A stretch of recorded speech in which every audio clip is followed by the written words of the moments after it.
హంద్రీనివాకు నీటి కోసం ఉరవకంటలో జగన్ దీక్ష చేయడంపై టీడీపీ నేతలు ఆగ్రహం వ్యక్తం చేస్తున్నారు. నీటి విషయంలో ప్రభుత్వాన్ని విమర్శించే హక్కు వైసీపీకి లేదంటున్నారు. అనంతపురం జిల్లాలో టీడీపీ నేతలు మీడియాతో మాట్లాడుతున్నారు. లైవ్ ద్వారా చూద్దాం. అగ్రగామిగా ఉపయోగించుకున్నటువంటి రాష్ట్రం ఆంధ్రప్రదేశ్, అది కూడా తెలుసుకోవాల్సినటువంటి అవసరం ఉంది. అనంతపురం జిల్లాలో కూడా 40,000 కుటుంబాలు ఈరోజు ఉపాధి హామీ పథకానికి పోతా ఉన్నారు. అదేవిధంగా కుటుంబాలు పోతుంటే 1,40,000 మంది ఈరోజు ఉపాధి హామీ కూలీలుగా పనిచేస్తూ ఉన్నారనేది నువ్వు మర్చిపోవద్దని ఈ సందర్భంగా తెలియజేస్తున్నాం. అదేవిధంగా ఒక పక్క పరిశ్రమలకు వ్యతిరేకిస్తూ ఉన్నావు, నువ్వు ఒక పక్క జాబులు రాలేదు యువతకు అంటున్నావు. నిజంగానే నీళ్ళను వచ్చినప్పుడు, వాటర్ వచ్చినప్పుడు ఎక్కడైతే నీళ్లు ఉన్నాయో అలాంటి ప్రదేశాలకే పరిశ్రమలు కూడా వస్తాయి. నీళ్లు లేకపోతే పరిశ్రమలు ఎక్కడొస్తాయి? పరిశ్రమలు రావాలంటే నీళ్లు అనేవి వచ్చాయి. ఈరోజు గొల్లపల్లి ప్రాంతానికి నీళ్లు వచ్చాయి కాబట్టి పరిశ్రమలకు అనుకూలంగా ఉన్నాయి. ఒక పక్క రైల్వే లైన్ ఉంది, ఒక పక్క నేషనల్ హైవే ఉంది.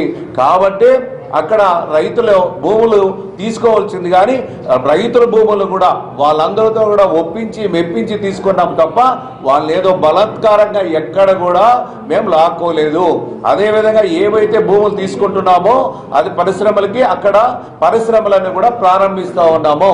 ఒకసారి ఆలోచన చేసినట్లయితే అదేవిధంగా లేపాక్షి నాలెడ్జ్ హబ్కి 8,865 పైబడి భూములు కూడా ల్యాండ్స్ కూడా అక్విజిషన్ చేసుకుని బ్యాంకుల్లో పెట్టుకొని 750 కోట్ల రూపాయలు అప్పులు తెచ్చుకున్నారు. అది మీ చరిత్ర.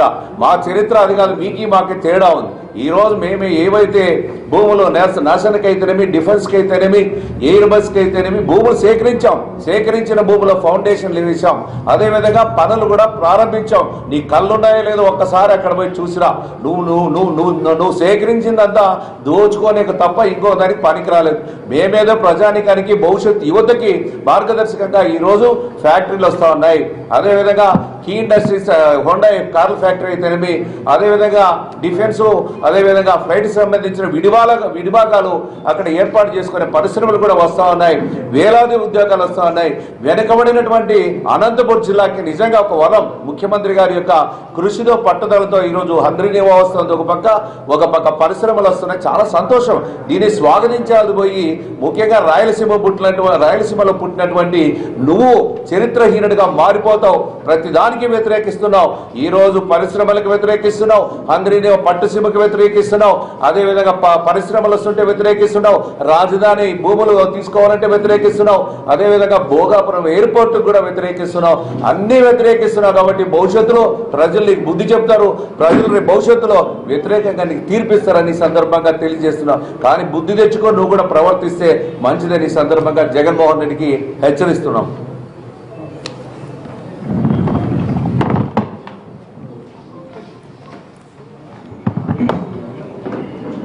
ఓకే,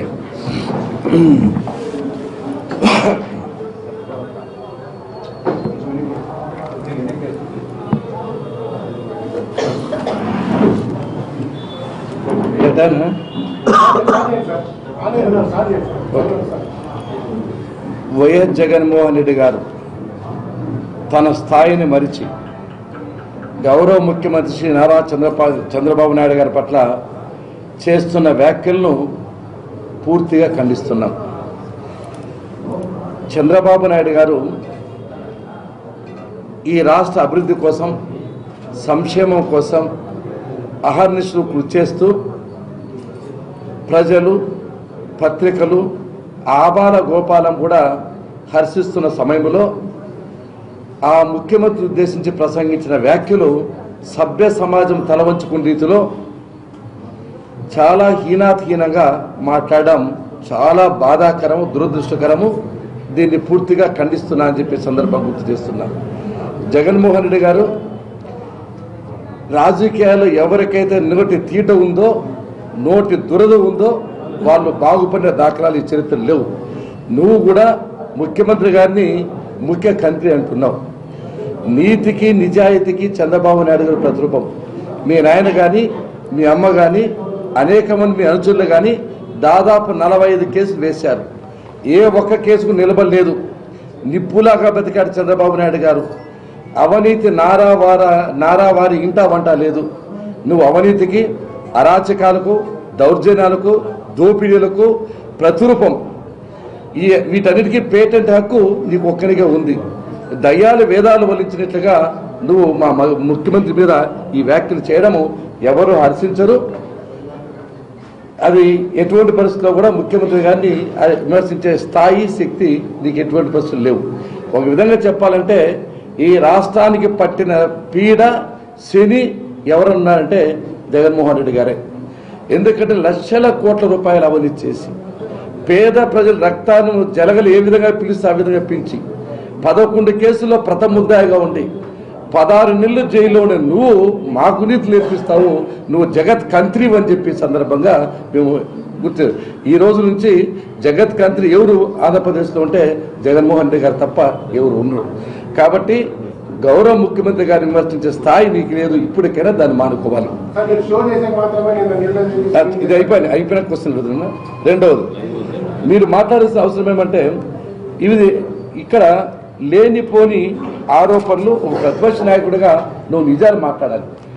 నోరు విపరీత అబద్ధాలు మాట్లాడతావు. ఒకటి, ఈ హంద్రీ నివా మీద ఖర్చు పెట్టలేదు అని నువ్వు లెక్క చెప్పావు. 2014-15 సంవత్సరంలో 100 కోట్లు కేటాయిస్తే 453 కోట్లు ఖర్చు పెట్టాము. బడ్జెట్లో 100 కోట్లు చూపించాము, 453 కోట్లు ఖర్చు పెట్టాము. 15-16 సంవత్సరంలో 212 కోట్లు కేటాయిస్తే 630 కోట్లు ఖర్చు పెట్టాము. అదేవిధంగా 16-17 సంవత్సరంలో 423 కోట్లు కేటాయిస్తే ఇప్పటి వరకు ఇంకా 2 నెలలు మిగిలింది 1130 కోట్లు ఖర్చు పెట్టాం. అంటే బడ్జెట్లో ఈ 2.5 సంవత్సరం లోపల 795 కోట్లు కేటాయిస్తే ఇప్పటికే 2213 కోట్లు ఖర్చు పెట్టినాం. అంటే దాదాపు 300 ఖర్చు పెట్టడం జరిగింది. నువ్వు ఒక 1000 కోట్లు కూడా ఖర్చు పెట్టాలని చెప్పి ప్రతిపక్ష నాయకునిగా అసత్యాలు మాట్లాడడం మాత్రము చాలా ఈ ఘోరం అని చెప్పి సందర్భం. అంతేకాకుండా పవర్ ఛార్జ్ 450 కోట్లు కట్టబోతున్నాము. అదేవిధంగా 200 కోట్లు ఇప్పుడు మిగతా బిల్స్ పెండింగ్ కూడా ఇస్తున్నాం. అంటే దాదాపు 2863 కోట్లు ఇంతవరకు అన్ని మీద ఖర్చు పెట్టాం.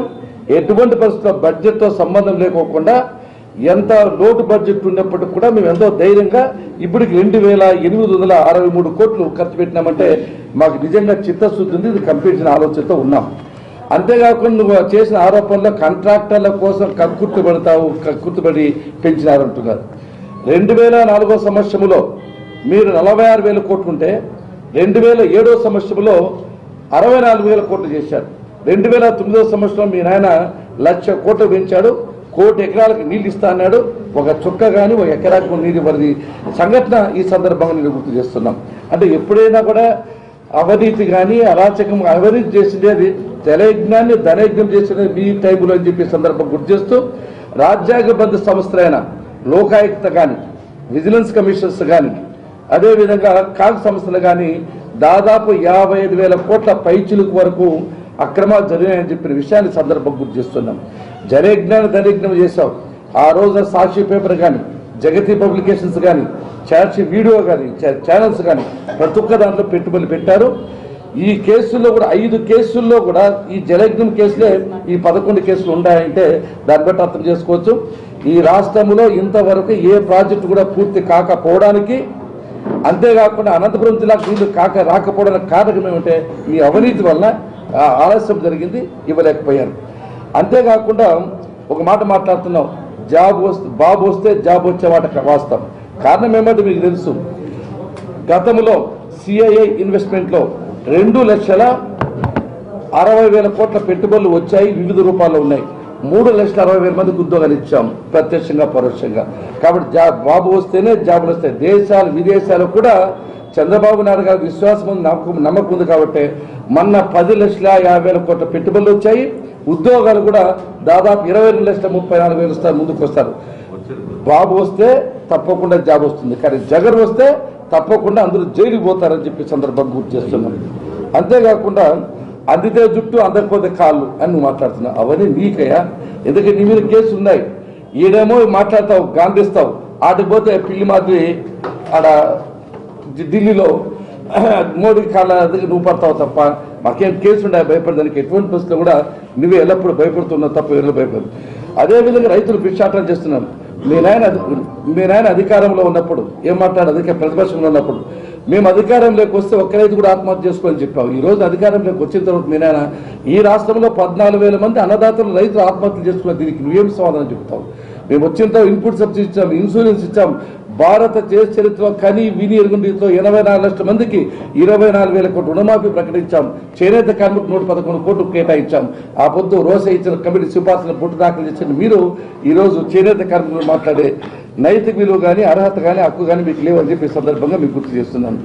అంతేకాకుండా అంద్రీనివాను ఫేజ్లో కంప్లీట్ చేస్తాము, చెరువులు నింపుతాము. ఎటువంటి పరిస్థితుల్లో కూడా 36 ప్యాకేజ్ గురించి మాట్లాడాము. 80 కోట్ల రూపాయలు రైతులకే ఇస్తున్నాం.